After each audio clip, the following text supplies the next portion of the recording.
Hey, what's up, everybody? Welcome to Mic Check. What the fuck is going on this week? Last week, we checked in for the first time after a short little break. We're talking about some Mortal Kombat. So I got some comments later. The movie, has anyone else gone out to see Mortal Kombat 2? I'll be honest, I saw it and dude, I'm like, I want to see this shit again. I won't go back to the theaters to see it, but it was that fun that I'm ready to see it again. So when that does hit streaming, I'll definitely be checking out. But I went to see another movie last week. I checked out Backrooms, so I'm gonna talk about that in a minute. I've not seen Obsession yet. Everybody keeps telling me. It's funny, every time I tell someone I saw Backrooms, every time I bring up Backrooms, people go, yeah, that movie was all right, but you gotta see Obsession. So I'm curious, have you seen Obsession yet? If you have, is everybody glazing it, or is it really as good as all these motherfuckers are telling me? The problem right now for me is there's so much shit to go see. Like, there's Scary Movie just dropped. I may or may not check that out over the weekend. Like I said, Backrooms last week, already saw that. Obsession, haven't seen that yet. We're about 2 weeks out from Supergirl dropping. Next week, though, we have Steven Spielberg's Alien fucking tell-all, Disclosure Day. Disclosure Day is dropping next week, so I will be checking that out the day it drops. So look for a review on that probably not early, but Thursday, Friday of next week. Because of all that, I've not seen Obsession yet. But let's talk Backrooms. So I'll try to. I'm not going to go full spoiler in case some of you guys have not seen it. What I will say is I think the movie is better received if you understand some of the Backrooms lore. We talked about that on other stuff last week. So if you watch that or you do your own deep dive and or you're familiar with some of the lore, I think it definitely seemed like a movie where if you didn't know some of that, maybe it wouldn't have been as good. I enjoyed it. I'm actually shocked, though. I'm shocked at how big this thing has been at the box office. I'm shocked at how well it's done because it was good, but I don't think it was like amazing. If I was scoring it, I am going to score it. Out of a 10, I'd give it a solid 7. So good, really good, but it wasn't perfect. It wasn't amazing. And where it's at now, it's over 140 million worldwide. So this thing is A24's first movie to ever cross the 100 million mark. It is the highest opening weekend in cinematic history for an original horror film. That's when they like add all these adjectives and shit to just give it some award here. But Kane Parsons became the youngest filmmaker to hold the number one spot at the box office. That's true. So a very successful movie. I'm just shocked at how successful it was based off of how I felt the movie. It was a good movie, a solid movie, but by no means was it amazing. I think that they did a really good job of giving you that liminal space feel with the soundtrack, the visuals. It was different. It was a different movie. I think the end was a little confusing, but it's one of those movies where they don't spell everything out for you. And I think after you leave the movie, after you put some thought into this a little bit, it makes a lot more sense. So again, I'm not going to spoil this. I will tell you that Chiwetel Ejiofor, I'm sure I'm fucking butchering his name.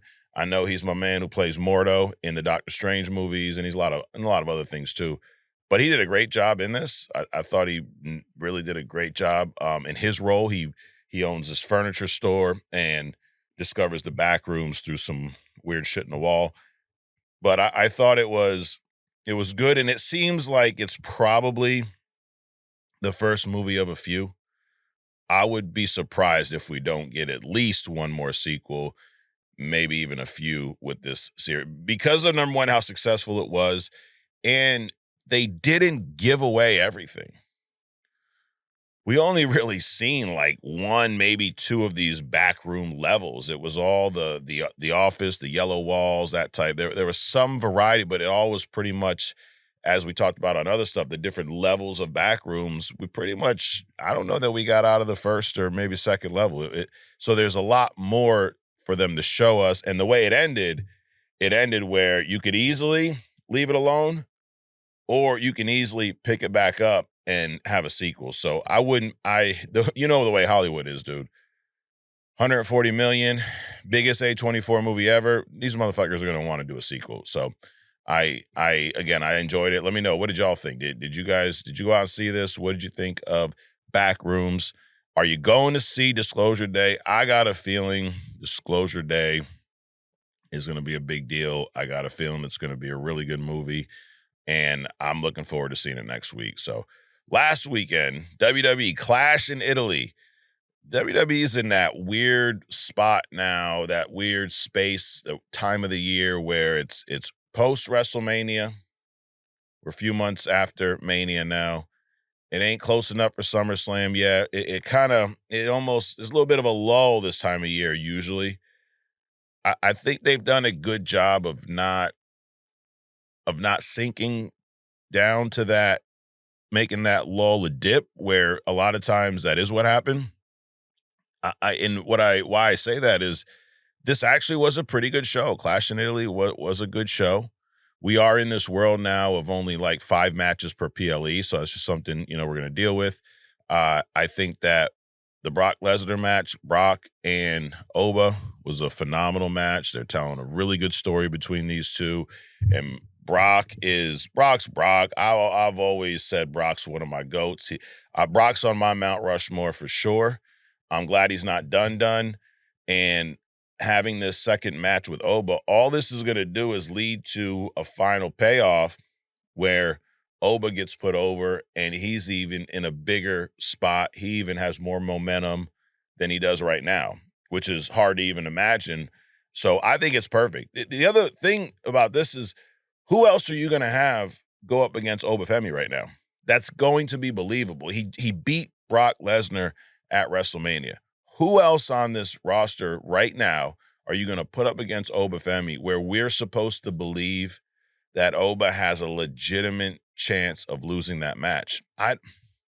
Unless you're going up to Roman Reigns, which you're not going to do that right now. Cody Rhodes, maybe. I mean, as dumb as I could see WWE putting Gunther over Oba because they're fucking ridiculous about Gunther. But realistically, there aren't many superstars, if any, that you're going to put up against Obafemi right now, and we're going to actually believe that they got a shot. So I think this was great that Brock came back for this. I'm sure, I'm about 95% sure it was part of the original plan. There's a little fight. It was the sell job was done perfectly by Brock. If it was the fake retirement, the emotion behind it. I mean, Brock can sell. That is nothing new. Brock can sell his fucking ass off. So that it's not crazy to think that was a sell job by him. If it wasn't, then it was just a genius move for him to come back. But I think that was the plan from the beginning. And their match was fun, dude. I go back and forth on this finisher spamming. This is a match where I do think it made sense. A lot of times with Brock, it's just finisher fest. This, to me, the story that was told was Brock knew how much of a badass Oba is. He knew how tough Oba was. So he knew, in order to beat him, I can't be fucking around with no German suplexes. No, it ain't suplex city time. It's time to come out with the finisher. And it took 7 F5s to put him away, which actually puts Obafemi over even more because it's 7 of someone's finisher. We see 2, 3 sometime, maybe 4 in a big, unless you're watching like AEW or something, or the Indies, or some bullshit in some high school gym where it's like a 12 finishers.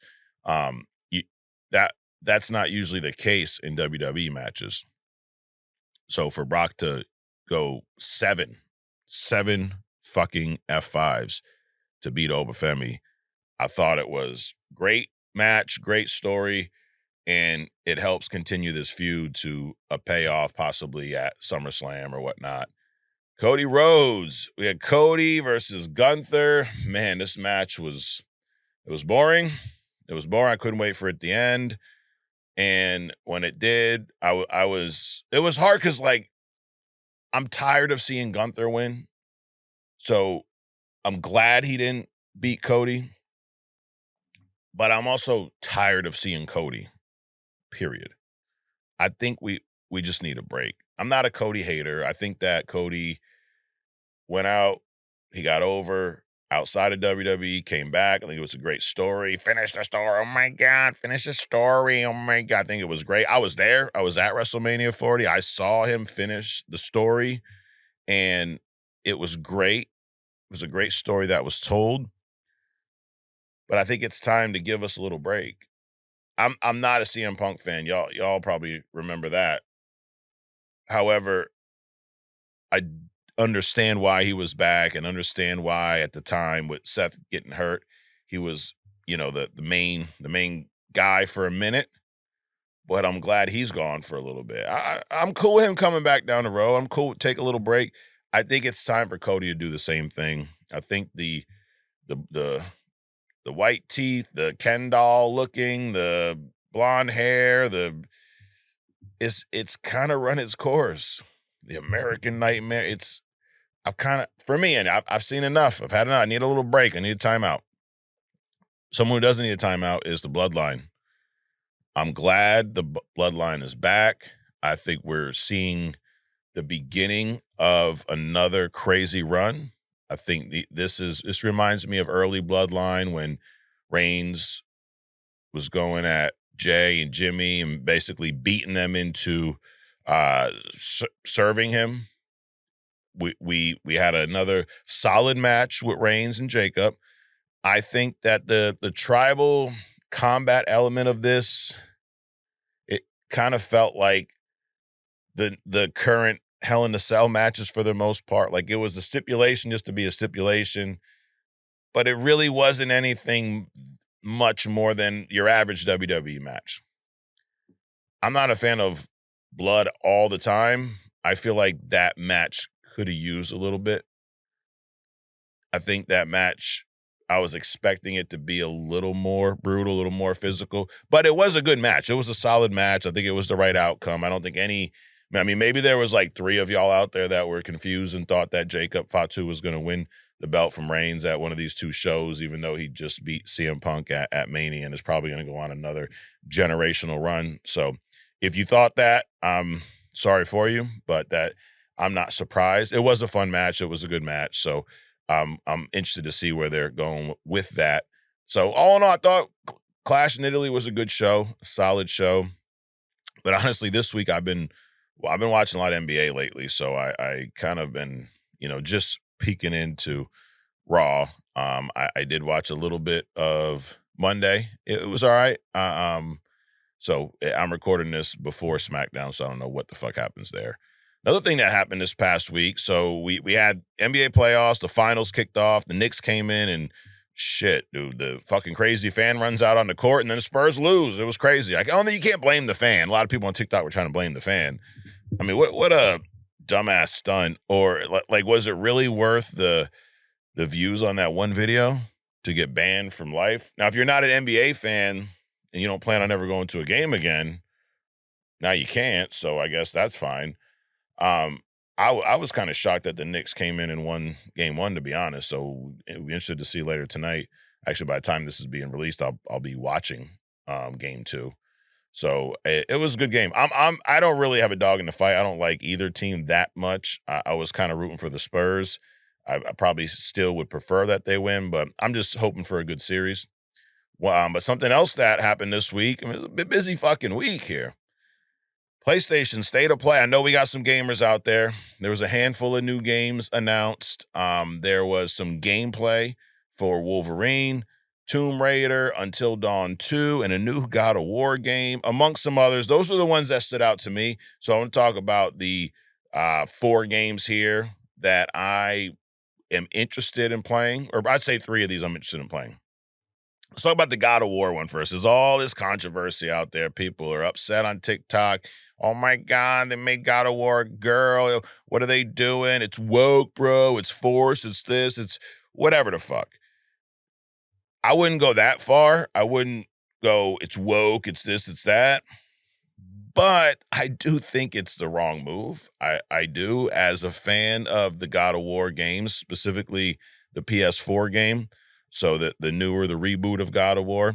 I never finished God of War Ragnarok, but I did beat the first one. I wasn't crazy about the original PS3 God of War games or even PS2. The camera always just annoyed the shit out of me. I know some people like say it's great, cinematic. You guys got to play it. I'm like, oh my God. I'm just not. But I did play the PS4 one a few times. That was fun. It was great to control Kratos. You had the axe, the callback feature, just like Thor with Mjolnir. You had the Blades of Chaos. You unlocked those later in the first game. And then in the second game, you got Ragnarok. You're fighting Thor. So I played a little bit of it, just never finished it. I was a big fan of those, specifically the first one. And one of my favorite parts of the game, honestly, was fighting as Kratos. Kratos is a fun character to play as. So I understand the backlash for this. This falls under who the fuck asked for this? And I'm not saying this as someone who has an issue playing as female characters in games. I don't give a fuck. Horizon Zero Dawn is one of my favorite games, period. I don't care that it's a female. It's weird for a game to be called God of War, and I'm not going to play as Kratos. That part's weird for me. Now, I also didn't finish Ragnarok, so maybe it makes perfect sense.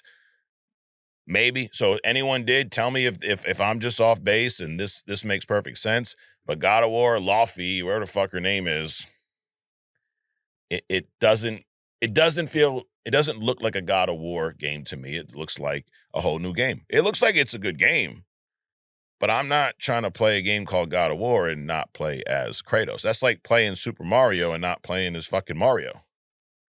I don't want to play a Super Mario game and Wario's the main character, bro. Like, I want my little fucking red-suited plumber, bro. I don't want the crazy. I don't want Toad to be the main character instead of Mario. Like, that sounds stupid. Well, so does God of War Laufey. Where the fuck is Kratos? Who asked for that shit? So I'm probably not going to play that game. Now, also, I'm speaking of so before anyone gets all butthurt, I'm not a hardcore gamer. I'm not one of those people that plays every fucking game that comes out. I play very few games. There's one game on this list that I am 100% certain I will play from start to finish. Then there's two that I'm probably 50-50 on. Probably 75% on these other two. The next one is Until Dawn 2. I absolutely love the first Until Dawn game. This is that horror game. It kind of pulls, and you can tell it's inspired by a lot of the slasher films of the 80s and 90s.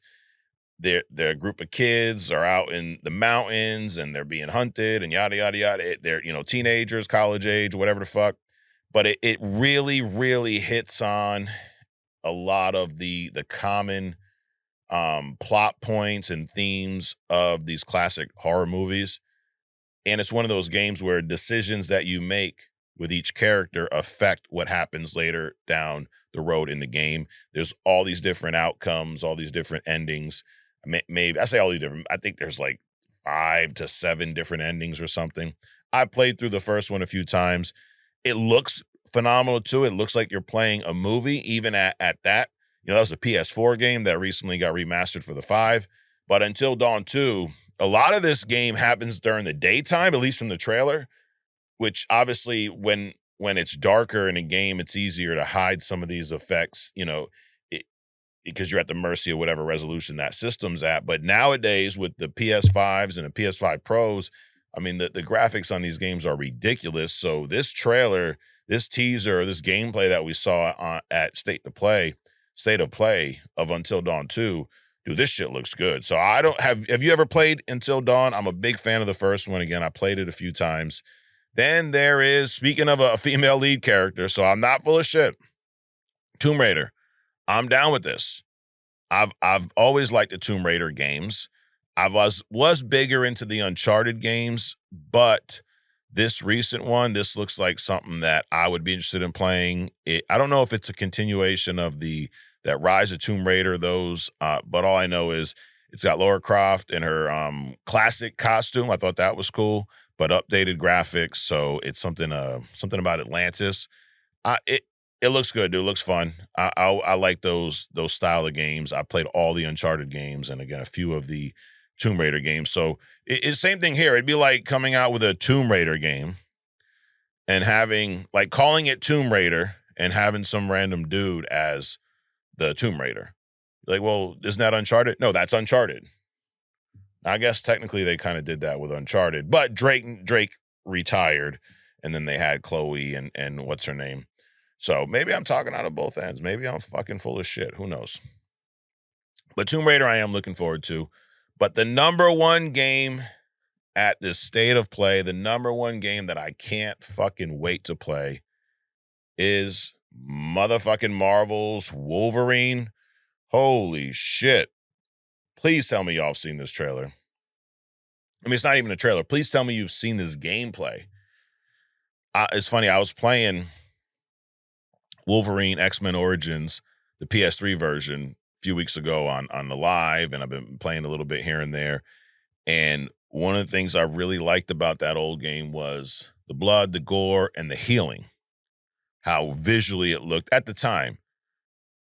Dude, the trailer, the first thing I noticed, matter of fact, let me pause on the healing. The first thing that stood out to me, because we've seen some of Wolverine's gameplay, we've seen some stuff. We've seen shit that's been leaked. So the costume, the environment, all that, I'm like, that's not anything new from what's been released. But the thing that stood out to me the most in this trailer, the first thing was the amount of blood and how my man was covered in blood. Dude, how gory and bloody, how brutal the combat was, the claws. I mean, you get to do things that you've seen Wolverine do on screen, shoving claws through the bottom of somebody's chin, where the point of the claws are popping out the top of his fucking skull. And after Logan gets done carving up a couple people, he is fucking covered in blood, looking like Carrie at prom, dude. Holy shit. Now, the blood doesn't stay on him the whole time. You know how these games work. But one of the elements of Wolverine that I think needs to be adapted properly in a game is the healing factor. He has a regenerative healing factor in the comics. Read a comic. So in this game, they did a phenomenal job of bringing that to life. And what I like about it the most is as Wolverine gets torn up, he gets shot, he gets cut, he gets beat up, whatever the fuck, they blast a hole through his chest. Suit's ripped open, chest is ripped open. You can see his adamantium bones. As his flesh heals, the suit's still torn and damaged. It's about fucking time in a game we have a suit on a character, clothes on a character that get ripped and shredded and don't magically fix themselves. I hope that is something that is true with all of the comic character costumes, all of the comic costumes in this game. But what I saw in this trailer, there was a part where, I keep saying trailer, what I saw in this gameplay is a part where he kind of gets his back blown out. Not that kind of way. No diddy. And as it heals, his suit is still ripped. You can see his back, but the flesh heals. Oh, that was fucking awesome. The combat, I kind of glossed over it. It's brutal. It's visceral. It looks fun. It looks like it's Insomniac. So I feel like they took some from the Spider-Man game. Wolverine's a little bit slower than Spider-Man. Now, he's quick, but he's not Spider-Man speed. So he's not going to be that, bouncing all around acrobat. Fights like an animal, and he leads with the claws, and it looks like they nailed that. There's finishers where he's shoving claws under people's necks, through their body, all kinds of shit. It looks like the combat's going to be really fun. Couple things about the game. There's no X-Men in this game. We saw Wolverine. We saw Jean. There's no X-Men. Wolverine's part of a team that's going around to basically protect mutants, scoop them up, whatever, some shit like that. But there's no X-Men formed in this universe. The beauty about the multiverse, I mean, we say, you know, sometimes it gets a little crazy, it's a little much, but because of this multiverse concept, you can have a game like this. Well, I guess you could do this anyways, but it makes more sense because this is just another universe. In fact, that's how they explained it. In this universe, there's no X-Men. The game's not open world either. It's going to be linear, which is I would assume is going to probably feel something like these Uncharted games, where it's big, massive levels. You got, you know, you're journeying through this level that may feel open world, but you're not just roaming around the city like, you know, Spider-Man in New York City. So this, I'm curious, a couple things I'm curious about is, number one, is this going to tie into the Spider-Man games at all? Like, is this universe the same universe that Spider-Man is in? That's number one. Number two, what era is this game? What time? Is this current? Is this past? Is it future? I don't think it's future. What era is this game in? And are there going to be any other cameos? We've saw Jean Grey so far. We've seen, you know, at the end of this gameplay, there was kind of a trailer-esque part. We saw Sabretooth. We saw Omega Red. We've seen Sentinels. We did not see Deadpool, by the way. People, oh my God, it's Deadpool. It was not Deadpool. There's a guy in red with swords, and he was a member of the Hand, supposedly. It definitely wasn't Deadpool, though. So there's a bunch of fucking idiots doing videos. The Deadpool's in the game. Imagine that, having to lie to create content. How fucking sad and pathetic. But that's okay. So this Wolverine game is something I am 1,000,000% looking forward to, and I am going. The only game on this list I know for sure I'm going to play from start to finish. I've played all the Spider-Man games. Have you guys played all 3 Spider-Man games? You got Spider-Man, you got Miles Morales, and Spider-Man 2. I love all 3, and I think each game gets a little bit better. The first one was great. Miles was a lot of fun. I really liked that setting, the Christmas setting. It felt different. It's weird because it's the same exact map, same city, but they did a good job of making that one feel like its own game. And then Spider-Man 2 was phenomenal with Venom and you know, Norman's son. The fuck's that bitch's name? Harry Osborn, you know, that whole deal, the Venom stuff. Kraven the Hunter was done. Kraven the Hunter was hit. Kraven the Hunter's feature in the Spider-Man 2 game was leaps and bounds better than that shitty ass Sony movie that we suffered through about a year or two ago. Holy shit. What they did in that game with his story, they made him feel like a menace. They made him feel like a threat. And then what's one of the biggest differences between the two is the movie, you got no Spider-Man. No fucking Spider-Man, and you got a Kraven the Hunter. Good for you. I'm glad the shit bombed. Anyways, so that is it's kind of my, I guess, my look back on the week. We've had a busy week. I put out a video on Apocalypse. Who the fuck is Apocalypse? We talked about this on Only Comics last week, and one of the questions that came up on TikTok was, what about Cable? What about the baby? Which I did go into a little more depth on the podcast, but I wanted to break that down here. So this is kind of, I guess, a mini Who the Fuck Is segment I'm doing here, where I'm going to talk about the family drama between the Summers, between Sinister, Apocalypse, the whole deal. This is such a fucked up story. This is a story that would do great on TV, on film, and it does look like they're adapting probably more and more. They've done a lot of adapting this into X-Men 97, and I think we're getting more of that next season based off of the trailer. So I prepared something a little special here. We're going to talk about motherfucking Cable. So here, I talked to you about Apocalypse, but let me tell you, you think your family's messed up? You think your family has drama? I'm going to tell you about one of the most messed up families in comic book history. So if you think Apocalypse is a monster, guy we talked about recently, wait till you hear what Sinister did to create the one man destined to kill Apocalypse. That individual happens to be Cable. So let's talk about Sinister real quick. We all know Nathaniel Essex, Apocalypse created Sinister. What we didn't talk about, though, was Sinister hated Apocalypse. He hated his master. He wanted to assassinate him. So he spends decades studying mutant genetics, and he discovered something. I mean, he's studying genetics, DNA of certain mutants, and what he discovered was the DNA from Scott Summers combined with the DNA from Jean Grey would produce an Omega-level mutant so powerful that it could rip Apocalypse to shreds. Okay. He figured that out. Now, any of you that do read a comic, y'all know what happened to Jean Grey a few times in the comic. At this point, she had died. She was Dark Phoenix, the whole Phoenix saga. She sacrifices herself on the moon during that saga.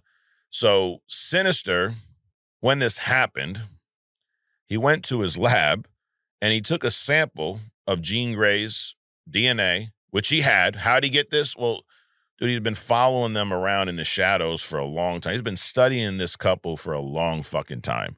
So throughout all the battles, this, that, he scooped up some DNA. You know, nobody's looking, right? So he does that. And he creates a perfect adult clone of her in a test tube. So he makes a test tube baby of Jean Grey with her DNA. Okay. Here's the thing, though. It didn't come to life. What caused this clone to come to life was the Phoenix Force. So Phoenix is dead. Jean Grey has sacrificed herself. The Phoenix Force is looking for Jean. And a little fragment of this force accidentally crashes into Sinister's laboratory, and it embeds itself in the clone's body. The clone wakes up, no memories of being a clone. Sinister gave her some fake memories, a fake background. He named her Madeline Pryor. Yes, y'all have watched X-Men 97. You know about Madeline Pryor. Sinister planted Madeline as a pilot in Alaska. He knew that a grieving Scott Summers was going to be in Alaska for some reason. And then Scott met her, and he was mind blown. She looked exactly like his dead Jean Grey. He fell in love with her. Scott and Madeline get married. They retire from the X-Men. They move to Alaska. They have a little baby. They named him Nathan Christopher Charles Summers because they wanted to give him 4 fucking names, and Chucky's name had to get in there too. Mr. Sinister, he won, dude. He manipulated 2 people into breeding his apocalypse weapon, his anti-apocalypse weapon. He tricked these 2, into breeding the mutant that would take out Apocalypse, or was powerful enough to take out Apocalypse. So, a few months after the baby's born, though, Scotty's ex comes back around, dude. Jean Grey was not really dead. She actually was healing in a cocoon at the bottom of the Jamaica Bay out in New York. And the second Scott got a phone call telling him that Jean was alive, bro, he bounced. He left his wife with that new baby. He was like, fuck you. I'm going back to the OG, going back to good old Jean Grey. This is his high school sweetheart, dude. Of course he went back. Madeline's alone. She's devastated. Sinister's assassins attacked her. At that point, they kidnapped the baby, and that's when she learned the truth. She found out she was just a lab-grown fucking, not a mail-order bride. She was a lab-grown test tube bride. And, dude, it fucked her up. It fucked her up that her husband left her the second the real version showed up. So her mind shatters, right? She makes a pact with literal demons. So now she's going fucking batshit crazy. She became the Goblin Queen. Tried to drag all of New York City into hell. There's a whole Inferno storyline before she ultimately died. Okay, so moving on. That's her. What happened to the baby? What happened to little motherfucking Nathan? So Apocalypse, well, let's back up. Madeline's dead. The baby's rescued. Scott and Jean, they take little Nathan in. But this baby being there triggers, you know who? Apocalypse. He learns about Sinister's little breeding program. He realizes that this baby is genetically destined to grow up and murder him. That's his prophecy. So Apocalypse attacks the X Factor base. Now, he knows he can't just kill the baby without making him a martyr. So he does something a lot worse. He infects the baby with techno-organic virus, or a techno-organic virus. It's an incurable alien disease that slowly converts the living flesh into machinery, dead cold machinery. So the baby's fucking dying, dude. As this happens, some mysterious woman from the future shows up. Sister Ascani, Mother Ascani, is actually who she is, and she's actually Rachel Summers, who is the Cyclops and Jean Grey's daughter from a different alternate timeline. So she's time traveling, right? She shows up. Technically, she is baby Nathan's half-sister. All right. So Ascani realizes that even with this 39th, or let me back up, she takes him. The only way for Scott to save this child is to give the child to his half-sister, have her take this child 2,000 years in the future where they have technology to stop this virus. So Cyclops hands over his dying infant son, Nathan, to a stranger. He didn't realize this was his daughter from another timeline at this point. Sends his boy down to the time stream, and he, at this point, believes he's never going to see this fucking kid again, but hey, at least he's not going to die here with me. At least if he goes into the future, he has the opportunity to survive. So baby Nathan shows up 2,000 years in the future, but Apocalypse has already conquered the planet at that time. This baby grows up in this war-torn wasteland, and he spends his entire childhood fighting this war against Apocalypse, who fucking infected him in the first place. So Cable is an Omega level telepath. Now, his virus, the TO virus, was never cured. It was only stalled. It was stalled because Cable used 90% of his telekinesis. So most of his power. He's an Omega level mutant. He's got this god tier telekinesis that he gets from his mother's side. 24 hours, 7 days a week, he is using that shit, 90% of it, just to keep this virus at bay. Now, the virus has already taken over part of his body. His arm's metal. His face and eye is this cyborg-esque machine. So it's starting to convert him into the machine, but because he learned in time to use his own mutant ability, his telekinetic power, to hold it off, that's why it's only the arm and the eye, not the rest of him. So he grows up, as a soldier. He's a cynical soldier. He adopts the name Cable because he thinks he is the link between the past and the future. Now, he time travels back to the present day as a gray-haired veteran. He's an old man, dude. He's actually physically older than his own dad, Cyclops. He ain't coming back for a family reunion, though. He came back to arm the mutant race, to turn the New Mutants and the X-Force into a military, and attempt to put a bullet right between the eyes of good old Sabah Nur motherfucking Apocalypse. So there you have it. That is the story of Cable, the story of Nathan Summers, the story of how Apocalypse, this motherfucker, infects this baby that then becomes Cable. And who is Cable? Cable is a motherfucker who has the ability, the power to kill Apocalypse. Now, does he ever kill him? There's a handful of stories where there's one where Cyclops' soul is possessed by Apocalypse, and then Apocalypse's physical body is destroyed, and then Cable and Jean, they refuse to believe Scott's dead. They spend all these months tracking him, and they end up finding him, but it's half Apocalypse, half Cyclops. There's all kinds of there's a story where Jean uses her telepathic ability to reach into Cyclops' mind, and then she rips Apocalypse astral essence out of him, So this is a continuation of that. And then Cable uses some Ascani staff in the future designed to channel and amplify his telepathic abilities and his telekinetic energies, and he fucking kills them. So there is a storyline where he does, and then Apocalypse's soul just hangs out in the air and desperate to find a new host. So Cable steps up, he channels the full force of his mutant power through that that staff, that spear or whatever, impales Apocalypse's astral form, shatters his soul, and he executes Ensabah-Nur, and he fulfills the destiny that motherfucking Mr. Sinister laid out for him a century ago. So, Cable, that is who Cable, that's not the deep dive on Cable. That's just how Nathan Summers turned into Cable and why it was Apocalypse's fault. So there you have it. The moral of the story is Apocalypse is a motherfucker, dude.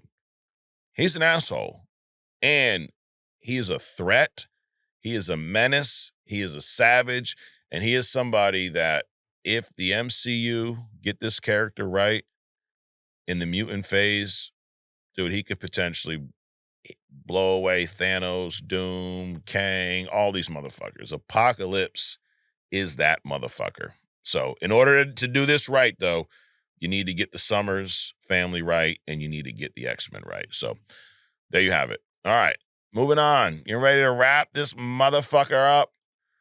Let's do a little I Respond. We got some comments from last week. We got my man DJ Super Soldier. He says, yo, Mike, good to have Mike check back. It's motherfucking good to be back. Where are we at with the reading guide, my man? That's a great fucking question, and I did answer you here, but I'm gonna let everybody know. And I'm open. I'm curious. I'm wondering, did y'all like the format before?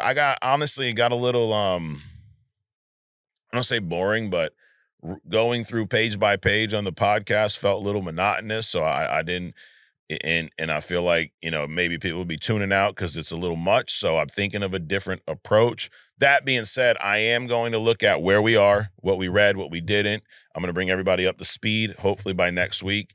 And then I'll refine what we're reading next to get to Secret Wars, because I really would like to do this, into the following year when Secret Wars does come out, assuming it doesn't get pushed back. So we got that. But yeah, it's honestly, there's just so much fucking content. I still haven't watched Spider Noir yet. I know somebody had some comments about that. Let's see. Alan Awesome. Mike, I totally agree. As the Mortal Kombat movies go, it's 95. 26, then 21, and the one that shall not be named. I know, dude. The fucking goddamn Mortal Kombat. I'll name it Annihilation. It should be called An Atrocity. I love Carl Urban too, but I feel the same about him playing Johnny as I did Pascal. Yeah, same thing. Same thing as Pedro Pascal and Reed. Great actor, wrong role. All in, I'd give Mortal Kombat movie a 6.5 out of 10. Yeah, that's fair. I think I may have gave it the same or a 7, but that is fair. 29 Capri says, thank you, Mike, for going through their origins. He's talking about Scorpion and Sub-Zero, and absolutely, dude, it was fun for me to go through. Learned a lot. Akeem Amor says, what up, Mike? The 95 Mortal Kombat was great. Yes, it was. I think the main thing that suffered in that movie, not really its fault due to the time, was the graphics, the practical effects like Goro were excellent. Yes, it was. And the Shang Tsung soul snatching with the infamous "Your soul is mine." Yes, that was great.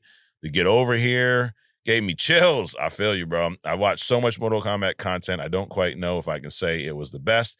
Adam Lambert as Raiden didn't fit. No, I keep thinking, man, that's Highlander. I've engaged with so much Mortal Kombat content. I remember the TV show, the webisodes, the animations, and I remember playing it on the Game Boy. Wow, Game Boy, dude. Even though Sub-Zero's always been my guy since day one, which you can tell by my pick. Yes, we can. Liu Kang was the best person to beat the game with on Game Boy. Liu Kang's a fun guy to play with in general, dude. Anywhere else, I'm wrecking shop with Sub-Zero until Noob Saibot came out, which was a different version of the OG Sub. Yep, it's a motherfucking Bihan. Basically, Mortal Kombat is the GOAT fighting game. Fuck Street Fighter, all its complicated button pushes to do simple moves. At this point, I'm just ranting. Well, you know what? Great fucking ramp, Akeem. And I'm kind of with you, dude. I want to like Street Fighter, but every time I start playing it, I'm like, God, this fucking sucks. I want to play Mortal Kombat. So you're not alone in that, motherfucker. Let's see. We got some Spotify comments. We got Buck said, I'd trade Katana for Raiden, and I'm watching Spider Noir in black and white. I like it. Yeah, I think I'm gonna watch it in black and white. My barber was telling me the same deal. You gotta fucking watch it in black and white. So I gotta fucking watch it, period, because I'm only an episode in, which I think I gotta rewatch because I don't fucking remember what happened now. And last but not least, my man C says Mortal Kombat was such a big part of my video game upbringing, which is why 21 felt like a slap in the face. I feel you, bro. It was. But I'm glad they righted the ship. I asked for the Scorpion. Oh, you asked for the Scorpion Sub-Zero. Who the fuck is? That was a good suggestion, dude. Me and my uncle have a heated feud when a new game comes out. I'm always Scorpion. He's always Sub-Zero. My only issue with these new movies is Scorpion needs help versus Sub-Zero, when in the game, he literally takes his skull and spine out with no help. That I agree with. Last week when we talked about it, there was a few other points that I forgot to make that were some issues I had.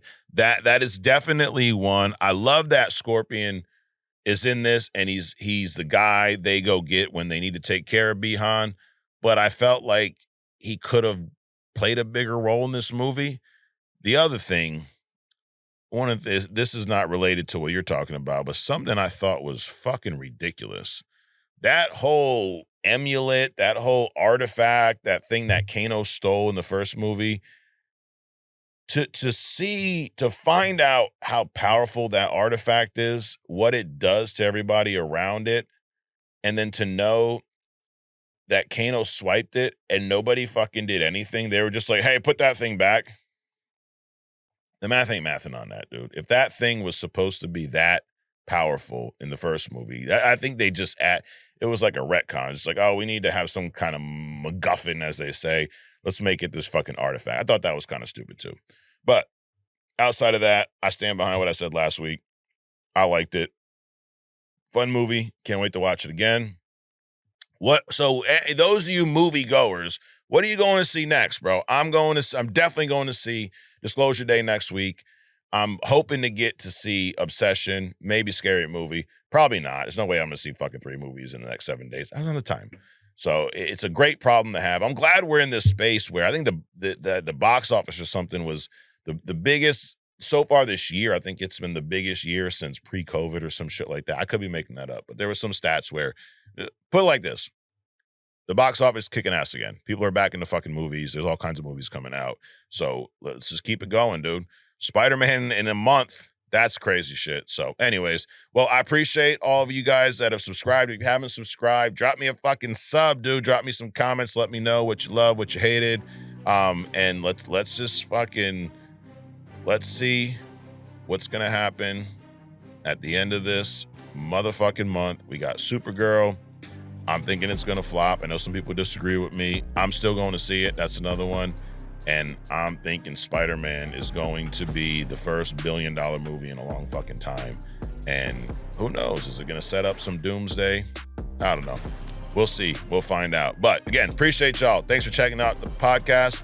You know where to find me most weeks, but we're working on every motherfucking week right here on Mike Check. Subscribe if you haven't already. I'll see you next motherfucking week.